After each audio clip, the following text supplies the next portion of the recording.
I feel like a lot of the focus on J. Dyer's discussion with Tucker Carlson has been on the nominalist question in regards to the Protestant Reformation. Many point to this as the foundations that led to modernity and secularism. So you can point to William of Ockham and Duns Scotus, who were Franciscan monks. Matthew Barrett talks about how Luther's theological education was birthed out of the womb of the Via Moderna. This is coming from his work, Reformation as Renewal. So J. Dyer makes that common charge towards Luther. He doesn't mention Luther wrote against the scholastics, which he referenced them by name, what culminated in Gabriel Bill. But he referenced the late medieval scholastics when he wrote against the scholastics.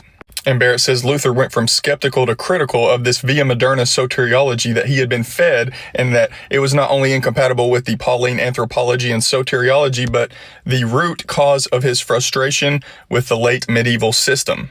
Now, in regards to imputation, the Protestant doctrine of imputed righteousness, Samuel Parkinson in his article says the core difference is that imputation involves a real, substantial righteousness of Christ.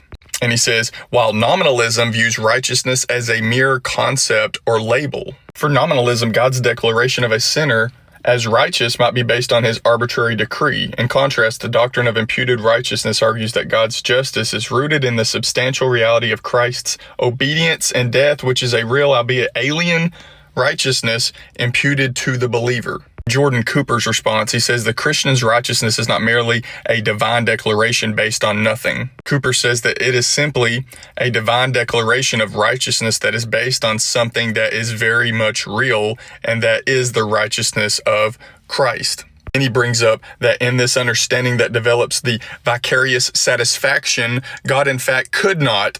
It would be an affront to his justice, to divine justice, for God to simply declare the sinner to be righteous without an actual righteousness. It would be an affront to his justice. God's justice has to be satisfied. He says this is why you have the active and passive obedience of Christ to say that this is the satisfaction of divine justice on your behalf. And so the understanding is that Christ has satisfied the demands of divine justice, that we are righteous. So the righteousness is not a nominalist declaration, an arbitrary declaration based on nothing. Our righteousness is Christ's righteousness. It is based on something very real. It is based on the infinite and perfect merit of the Son of God. In Julie CANLIS's work called Calvin's Ladder, she shows just how central participation and union is in the Reformed soteriology. CANLIS talks about, in regards to assent, the answers of Greek philosophy and medieval Christian theology. Assent tended towards an anthropological principle, an ontological endowment,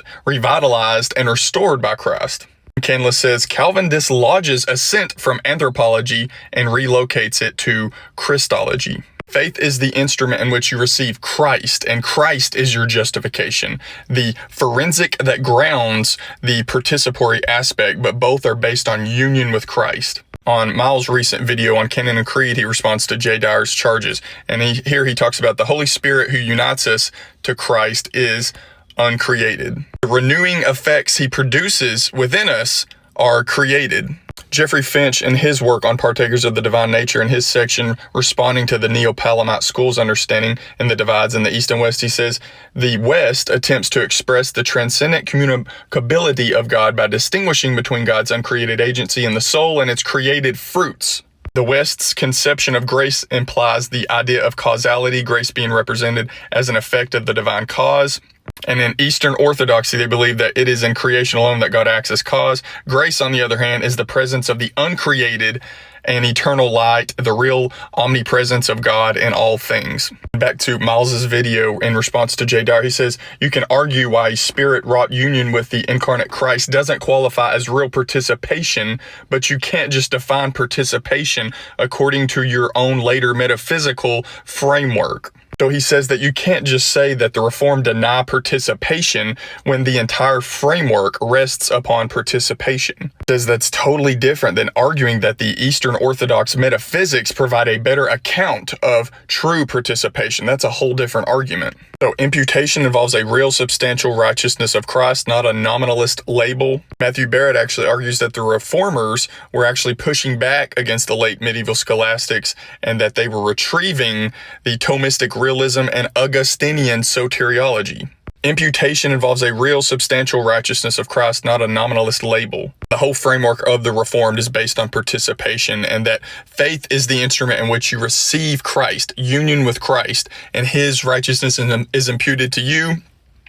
And that forensic grounds the participatory aspect where you continue to grow more into him in this Christ-centered ascent.